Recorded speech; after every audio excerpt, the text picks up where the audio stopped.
దేవాది దేవుని యొక్క సన్నిధిలో ఏముందట? నిత్య సంతోషం కలదు. కాబట్టి ఇక్కడ ఏమంటున్నారు? జనులారా ఎల్లప్పుడూ ఆయన యందు నమ్మిక ఉంచుడి అంటున్నాడు దేవుడు. అంతేకాదు ఆయన సన్నిధిని మీ హృదయములను కుమ్మరించుడి. దేవుడే మనకు ఆశ్రయం అంట. హల్లెలూయా.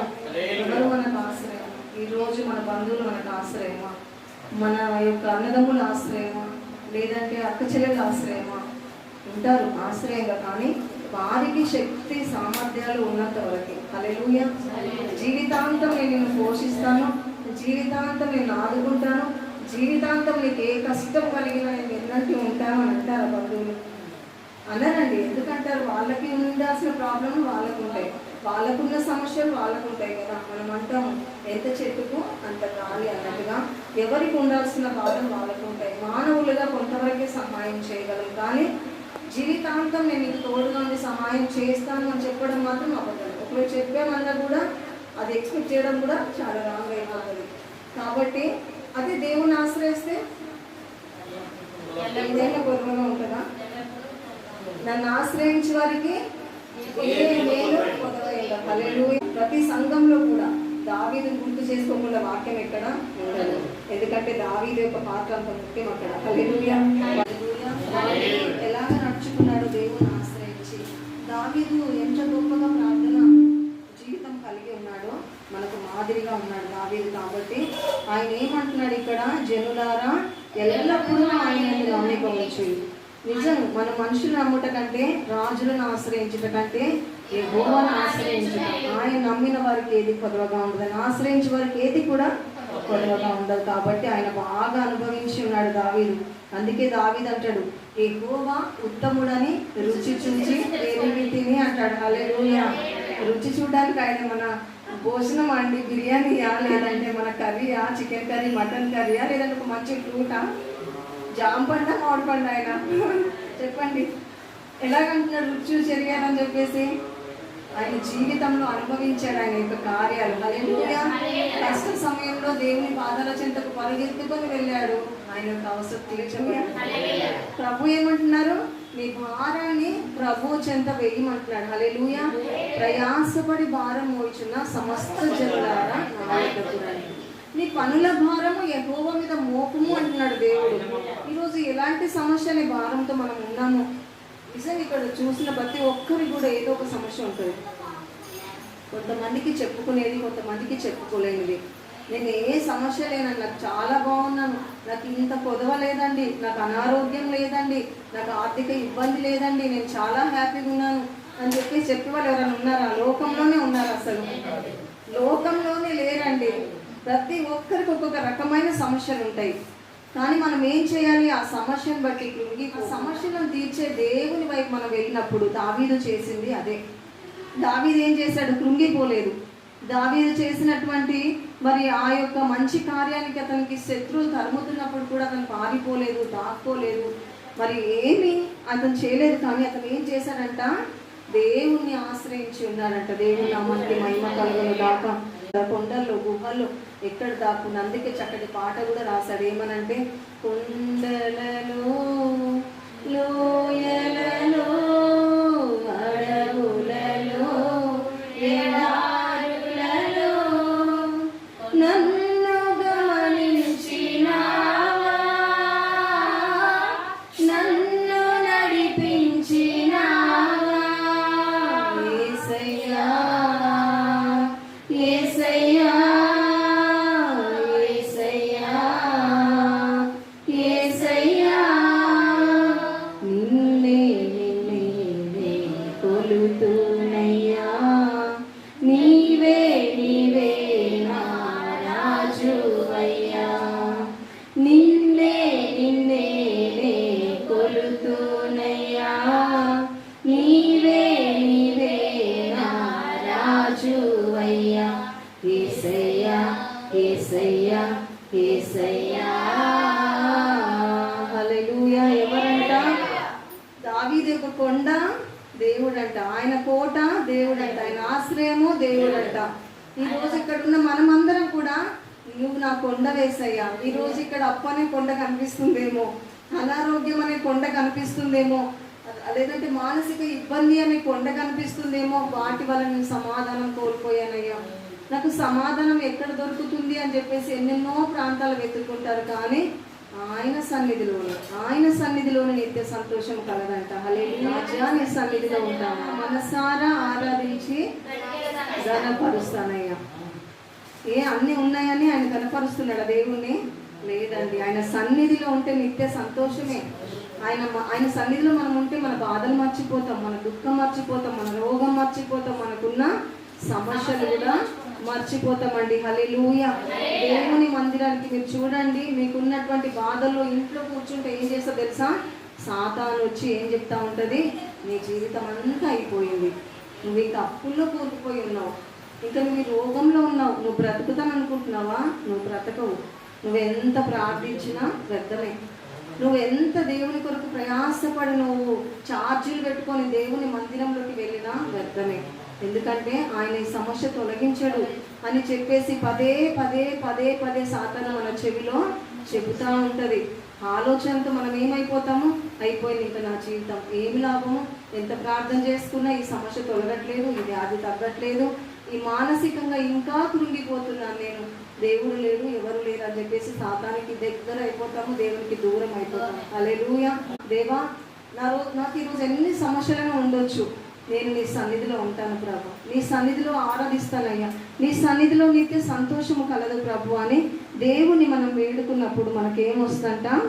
సమాధానం కలుగుతుందంట. హల్లెలూయా. యోగు భక్తుడు అంటాడు కదా, ఆయన ఆశ్రయించే వారికి, దేవునితో సహవాసము చేసిన వారికి సమాధానము కలదంట, అలాగుననే మేలు కలదంట. హల్లెలూయా. దేవుని నామానికి మహిమ కలుగును గాక. ఎక్కడ లేదండి, సమాధానమైన సన్నిధిలోనే ఉంది. ప్రతి సమస్యకి పరిష్కారము దేవుడే. నన్ను ఆశ్రయించి వారికి ఏది కొదవగా ఉండదు అని ప్రభువు సెలవిస్తున్నాడండి.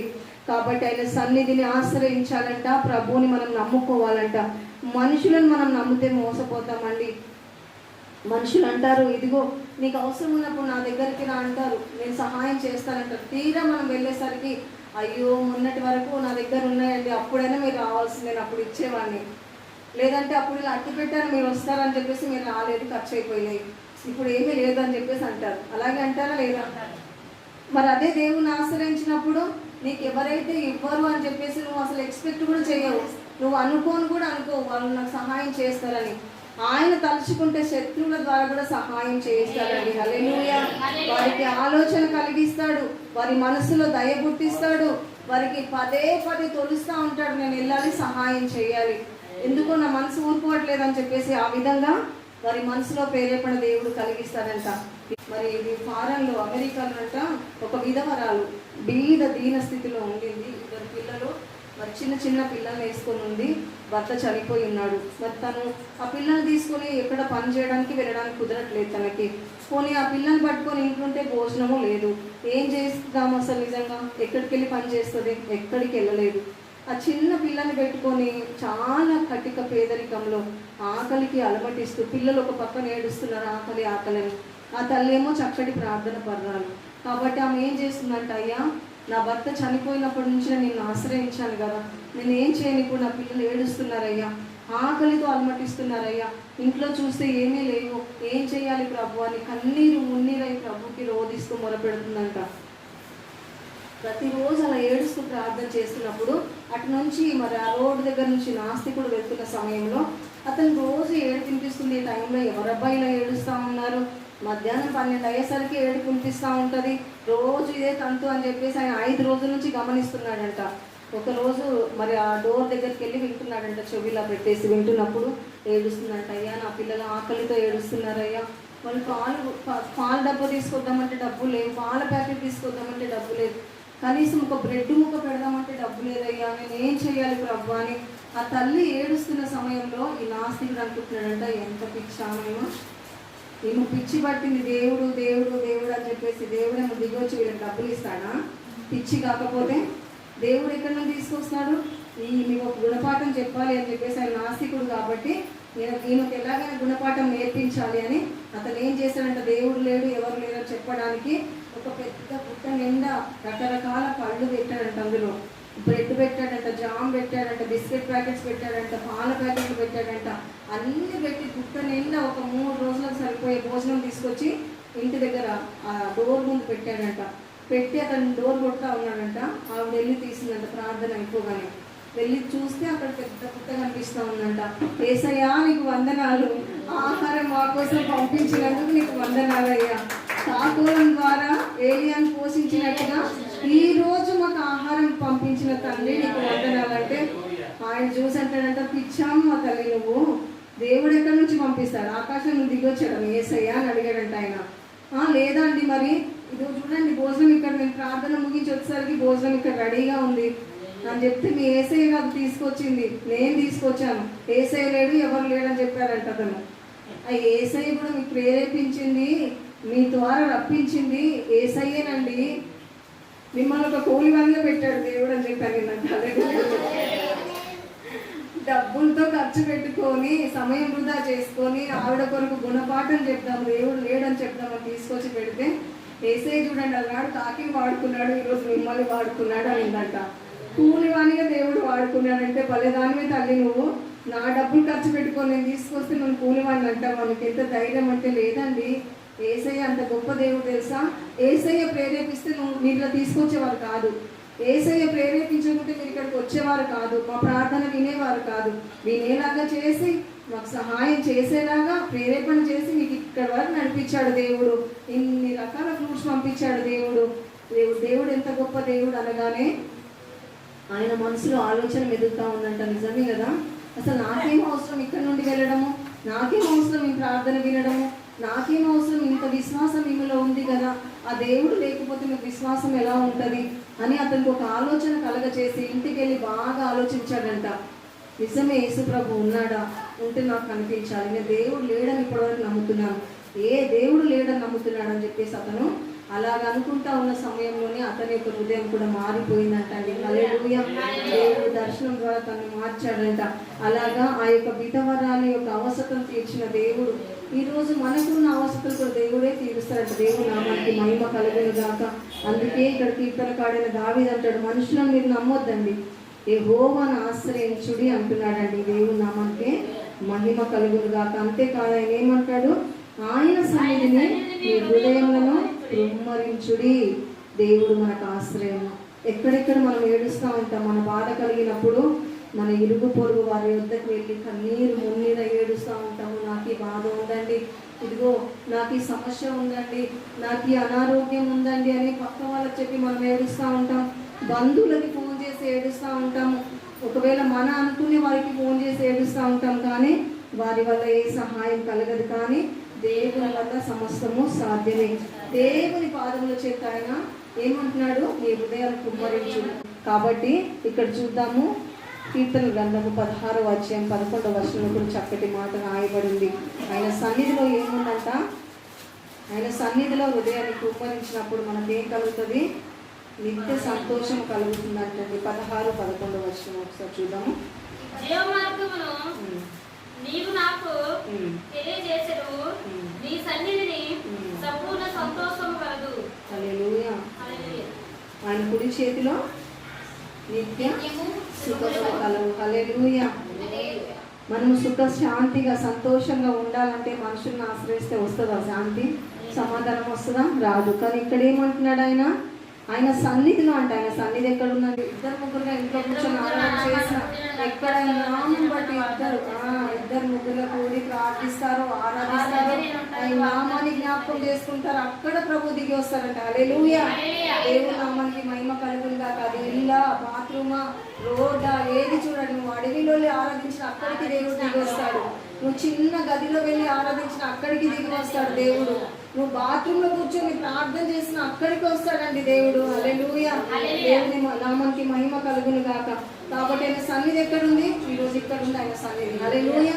ఇక్కడ ఆయన సన్నిధి ఉంది. కాబట్టి ఆయన సన్నిధిలో మనం ఇప్పటివరకు ఏం చేశాము, పాటలు పాడాము, దేవుని ఆరాధించాము, దేవుని కనపరిచాము. దేవుడు ఆనందించట్లేదా?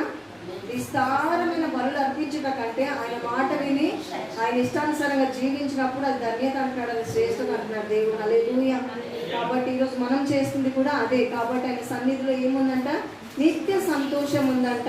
ఆ సంతోషం ఎక్కడో దొరకదండి, ప్రభు పాదాల దగ్గరే దొరుకుతుంది, ప్రభు సన్నిధిలోనే ఉంటుంది. కాబట్టి ఆయన సన్నిధి మనం ఆశ్రయించినప్పుడు నిత్య సుఖములు ఆయన చేతిలో ఉండవంటండి. దేవుని నామానికి మహిమ కలుగును గాక. అంతేకాదు ప్రతిరోజు ఆనందం కూడా ఆయన సన్నిధిలో ఉందంట. సామెతలు 8:30 చూసినట్లయితే మనం ఒక్కసారి చూద్దామండి. నేను ఆయన యొక్క ప్రధాన శిల్పిని అనుదినము సంతోషించుచు నిత్యము ఆయన సన్నిధిని ఆనందించుచుంటిని. ఆయన కలుగు చేసిన పరలోకమును బట్టి సంతోషించుచు నరులను చూసి ఆనందించుచుంటిని. కావున పిల్లలారా, నా మాట ఆలకించుడి, నా మార్గముల ననుసరించు వారు ధన్యులు. హల్లెలూయా. దేవుని నామానికి మహిమ కలుగును గాక. నిత్యము ఆయన సన్నిధిని ఆనందించుచుంటిని అని ఇక్కడ భక్తుడు సెలవిస్తా ఉన్నాడండి. ఎవరో కాదు, ఇక్కడ సెలవిస్తుంది మరి దావీదు యొక్క కుమారుడు సొలొమోను భక్తుడు. కాబట్టి ఆయన సన్నిధిలో సంతోషం ఉందంట, ఆయన కుడి చేతిలో నిత్య సుఖములు కలవంట. కాబట్టి ఇక్కడ మనం చూసినట్లయితే మరలా ఆయన సన్నిధిలో ఏముందంట? గొప్ప భాగ్యం ఉందంటండి. దేవుని నామానికి మహిమ కలుగును గాక. భాగ్యవంతులు అగుటకై దేవుడు మనల్ని పిలిచి ఉన్నాడు. కాబట్టి మనల్ని ధనవంతుడిగా చేయటకైనా దరిద్రుడిగా మారి ఉన్నాడంట. హల్లెలూయా. కాబట్టి ఆయన సన్నిధిలో భాగ్యం ఉంది, సమృద్ధి ఉంది, సంతోషం ఉంది, ఆరోగ్యం ఉంది. అని ఆయన అంటాడు కదా, నేను పరమ వైద్యుడు, వైద్యులకైనా వైద్యుడు అంట. హల్లెలూయా. నేను స్వస్థపరచు యెహోవానంటే వైద్యుడు కాదా ఆయన? ఆయన గాయంలో స్వస్థత ఉందంట. దేవుని నామానికి మహిమ కలుగును గాక. కాబట్టి జకర్యా మనం ఒకసారి చూద్దాము. జకర్యా గ్రంథం 3వ అధ్యాయం 7వ వచనంలో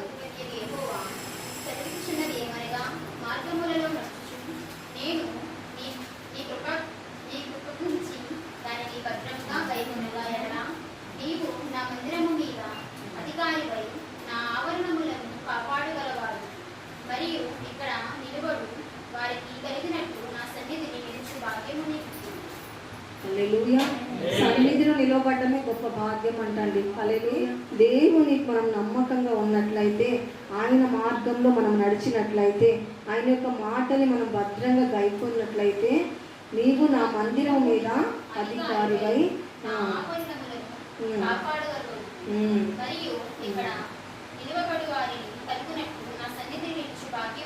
హల్లెలూయా. దేవుని నామానికి మహిమ కలుగును గాక. ఈ లోకంలో అన్ని కలిగి ఉంటే భాగ్యవంతులు కాదండి.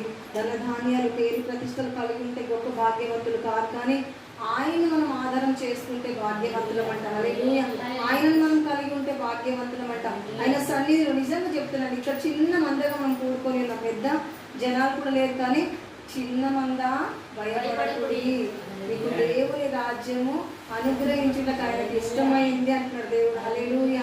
చిన్న మందకి ఇక్కడ కూడుకున్నాం, కానీ పరిశుద్ధాత్మ దేవుడు గొప్ప దేవుడు అండి. మన మధ్యన ఆత్మకార్యం చేస్తా ఉన్నారు. దేవునికి మహిమ కలుగును గాక. అంతేకాదు ఆయన సన్నిధిలో ఘనత ప్రభావములు కలవంటండి. దేవుని నామానికి మహిమ. ఇక్కడ మనం చూసినట్లయితే 1 దినవృత్తాంతంలో 16వ అధ్యాయము 27వ వచనంలో చక్కటి మాట రాయబడింది. ఘనత ప్రభావములు ఆయన సన్నిధిని ఉంటది, బలమును సంతోషము జనములు కుటుంబములారా యెహోవాను చెల్లించుడు, మహిమా బలమును యెహోవాకు చెల్లించుడు. చాలమ్మా. దేవుని నామానికి మహిమ కలుగును గాక. ఘనత ప్రభావములు ఎక్కడున్నాయట? ఆయన సన్నిధిలో ఉన్నాయి. నన్ను గణపరచు వారిని గణపరుస్తాను అంటున్నాడు దేవుడు.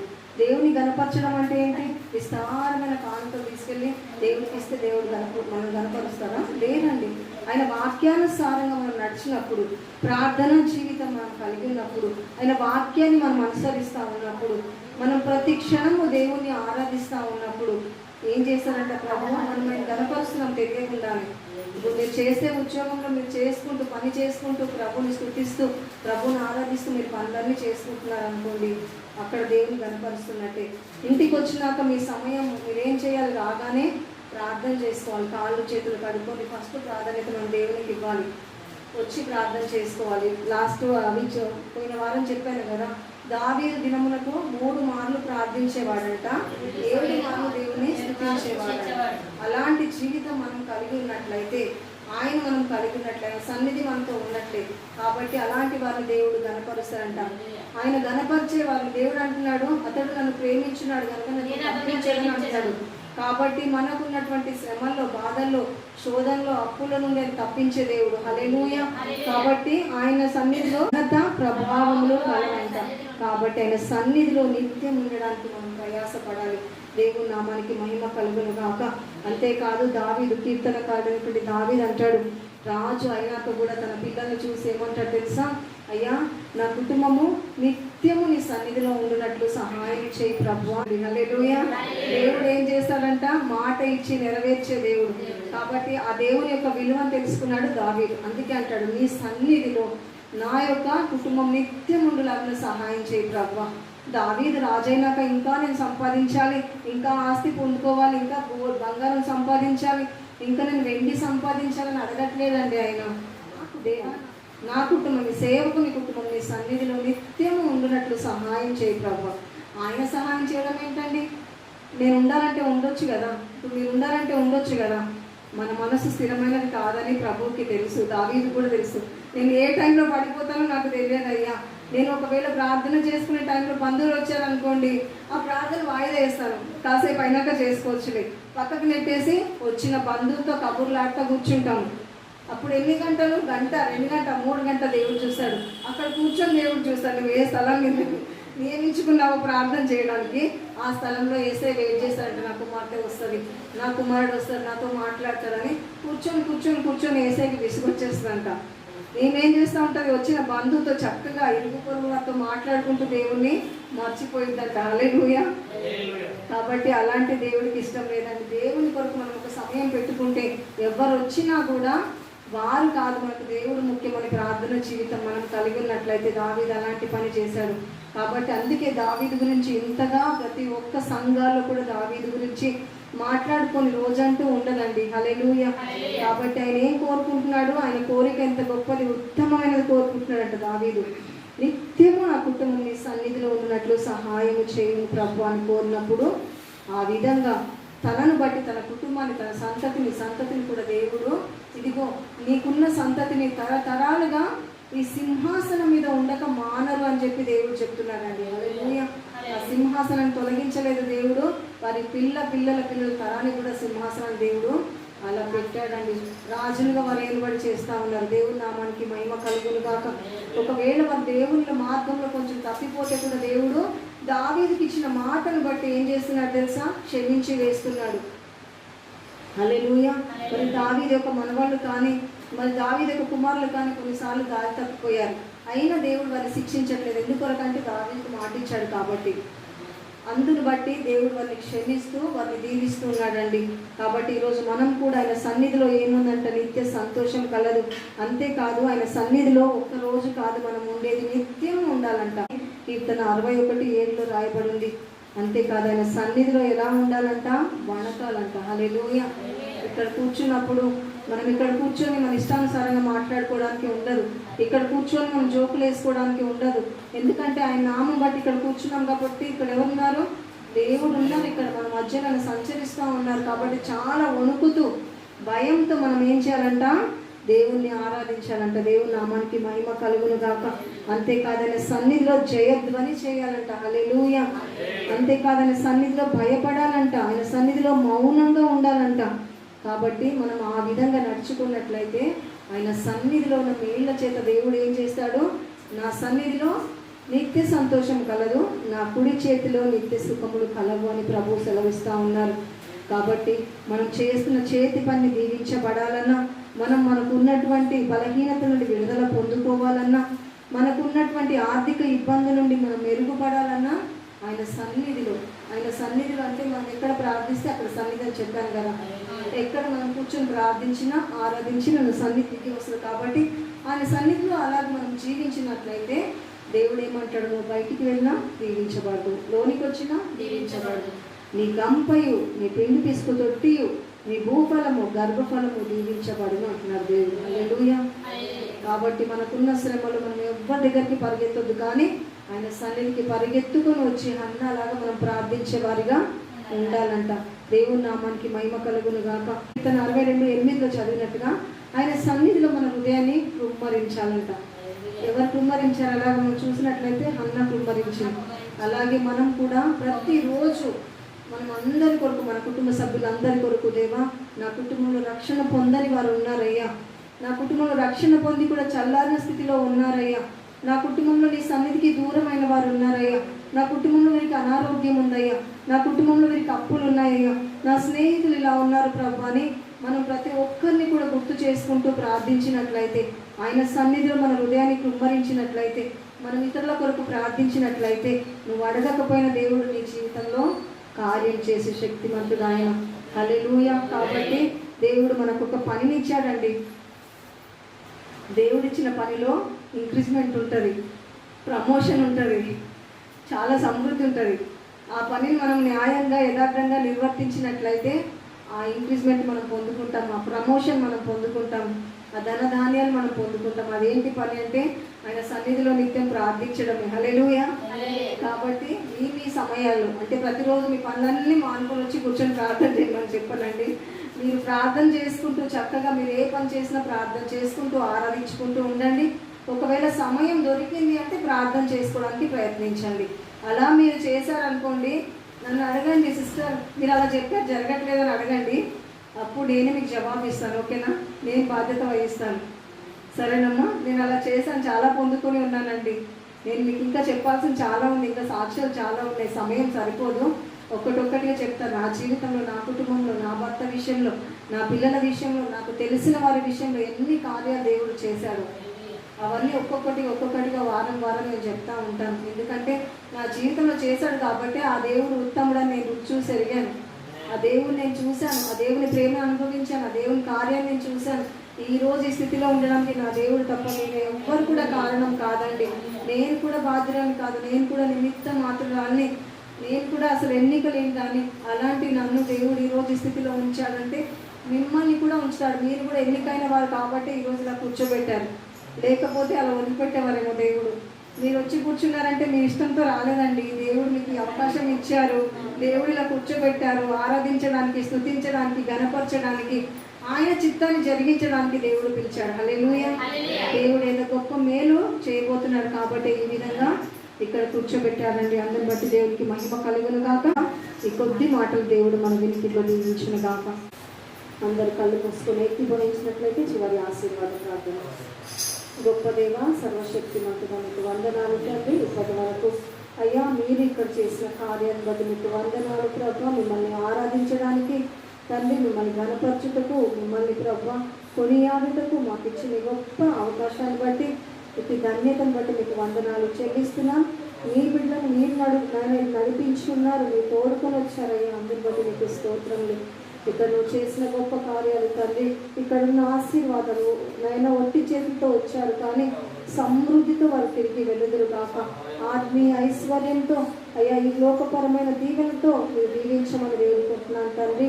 వచ్చిన ప్రతి బిడ్డను పేరు పేరును దీవించండి. సమృద్ధి, ఆరోగ్యం, ఆశీర్వాదం, సమాధానంతో నింపమని ప్రార్థిస్తున్నాను. ఇది మొదలుతో నేను దీవించదనని 72 సెలవిచ్చినట్టుగా నేను ఎంతైనా దీవెనలు బిడ్డలకు అనుగ్రహించండి. దేవా, ఈ చిన్న మందగా మేము కోరుకొని ఉన్నాము. నువ్వు గొప్ప దేవుడిగా మా మధ్యలో ఉన్నందుకే మీకు వందనాలు చెల్లిస్తూ, పాటల ద్వారా మేము పొందుకొని ఉన్నారు, వాక్యం ద్వారా మాతో మాట్లాడినందుకే మీకు వందనాలు చెల్లిస్తూ యేసు నామమున ప్రార్థిస్తున్నాము తండ్రి. ఆమేన్, ఆమేన్, ఆమేన్. చివరి ఆశీర్వాద ప్రార్థన. తండ్రి యొక్కయు మన ప్రభువును రక్షకుడును నేను యేసుక్రీస్తు యొక్క కృపయు పరిశుద్ధాత్మల యొక్క అన్యోన్య సహవాసము ఇక్కడ చేరి ఉన్న మనకును సకల కోటి పరిశుద్ధులకును ఇప్పుడును ఎల్లప్పుడూ సదాకాలము తోడై ఉండును కాక. ఆమేన్, ఆమేన్, ఆమేన్. Praise the lord.